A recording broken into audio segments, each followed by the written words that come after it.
Hello YouTube family, જય માતાજી। તો ફરી એકવાર સ્વાગત છે આપણા નવા વ્લોગમાં, બરાબર। તો આજે આપણે સુરત જવાનું છે, એટલે કે સુરત જવાનું નક્કી થઈ ગયું છે।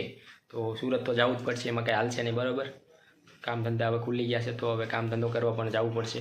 અહીંયા બહુ રહ્યા આપણે, તો હવે આજે સુરત જવાનું છે, બરાબર। તો મને એમ થયું કે લ્યો સુરત જવાનું છે તો સુરતનો એક બ્લોગ બનાવી નાખ્યું, એટલે અહીંયા ગામડાનો લાસ્ટ બ્લોગ બનાવી નાખ્યું। પછી તો સુરત જઈને આપણે બ્લોગ બનાવવાના છે, એ તો ખબર જ છે બધાને, બરાબર। તો આજ સુરત જવાનું નક્કી થઈ ગયું છે। A few moments later. તો સુરત જવાની બધી તૈયારી થઈ ગઈ છે। 3-4 ઠેલા થઈ ગયા છે, મસ્ત મજાના પેકિંગ, બરાબર। ઠેલા તો પેકિંગ થઈ ગયા છે, પણ આપણને આ ઢીંગો પણ એમ કહે છે કે મારે આવવું છે, તો આને લઈ જશું આપણે સાથે। મને એમ કહે છે ચાલો મારે આવવું છે, તો ચાલો આને પણ ઉપાડીએ આપણે સુરત, બરાબર।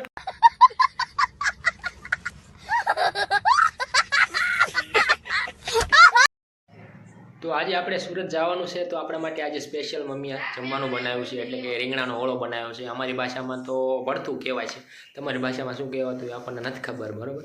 તો હું તમને બતાવીશ શુદ્ધ દેશી કાઠિયાવાડી જમવાનું। ત્યાં બધું આવું બધું ના મળે પણ આવું તો જમવાનું ટેસ્ટ ન હોય, બરાબર। સુરતમાં બધું મળે પણ ટેસ્ટ આવો ન આવે ગામડા જેવો। તો હું તમને બતાવું, બરાબર, જમવાનું। તો આપણા માટે આજે સ્પેશિયલ બનાવ્યું છે રીંગણાનું ભરથું, એટલે કે રીંગણાનો ઓળો, દૂધ છે અમે રોટલી છે, બરાબર। તો આજનો આપણો આ ખોરાક છે, આપણા માટે આજે સ્પેશિયલ બનાવ્યું છે। તો સુરત જઈએ છીએ તો ખાતા જ આવી છેલ્લી વાર, ત્યાં તો બધું મળે છે પણ આવું ટેસ્ટી જમવાનું ન હોય, એટલે મજા ન આવે, એટલે અહીંયા ખાતા જ આવી, બરાબર। 2 hours later. ફાઇનલી સુરત જવા માટે આપણે બસમાં બેસી ગયા છીએ, બરાબર। હવે આપણે સુરત જવાનું છે આજે, બસમાં બેસી ગયા છે મસ્ત મજાના।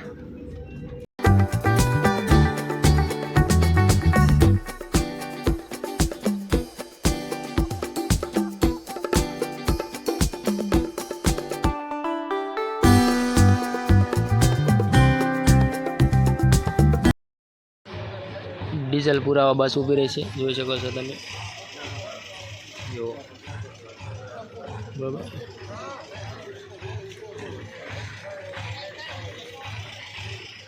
જો ડીઝલ પુરાવા ઊભી રહી છે બસ। 2 hours later. તો 10 મિનિટનો વોલ્ટ આવી ગયો છે, તો આપણે નીચે ઉતરીને જોઈ લઈએ।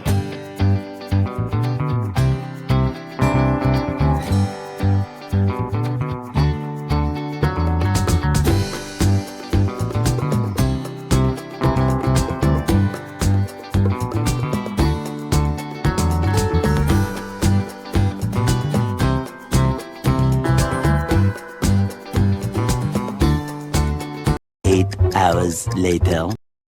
ફાઇનલી પહોંચી ગયા છે સુરત।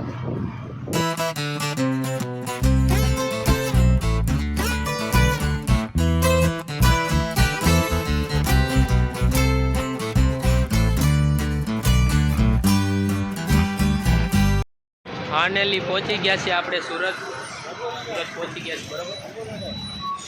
તમે